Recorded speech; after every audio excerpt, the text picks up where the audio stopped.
বৈশাখ মানে হারানো ঐতিহ্য খুঁজে পাওয়া। বৈশাখ মানে বাঙালির বাঙালিত্ব ফিরে পাওয়া। সারা বছর হয়েছিলাম সাহেব, সংস্কৃতি ভুলে হয়েছিলাম মোসাহেব। বৈশাখের ছোঁয়ায় খুঁজে পেয়েছি আমায়। আজ নিজস্ব সংস্কৃতি কৃষ্টি নিয়ে কথা বলি। নিজেকে মনে হয় আজ গর্বিত বাঙালি। বিজাতীয় সংস্কৃতির আড়ালে হারিয়ে ফেলেছি সব। বৈশাখের আগমনে বাঙালিত্ব ফিরে পাওয়ার উঠেছে রব।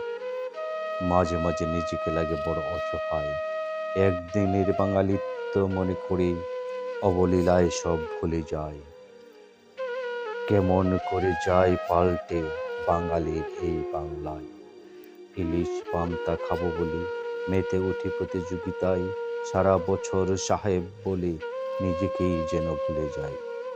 একটিবারেও জন্য হয় না মনে আমি কে, শিকড় আমার কোথায় আছে রাখা। লজ্জা লাগে না বুকে বিজাতীয় সংস্কৃতি আমার সংস্কৃতি ঢাকা। বাংলা ভাষা ভুলে গিয়ে হাই হেলো শিখে ভাষা আমার ঘুংরে কাঁদে এই হীনতা দেখে। বাংলা আমার প্রাণের ভাষা, বাংলাতে মিশে যায়।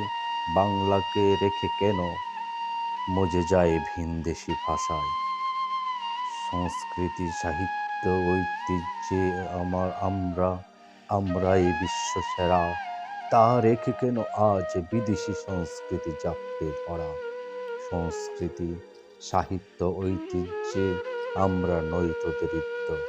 একবার কি ভেবেছ জাতি নজরুল, রবি ঠাকুর, লালন, জসীমউদ্দিন, জীবনানন্দ, হাসান সাহিত্য সংস্কৃতিকে করেছে কতটা সমৃদ্ধ।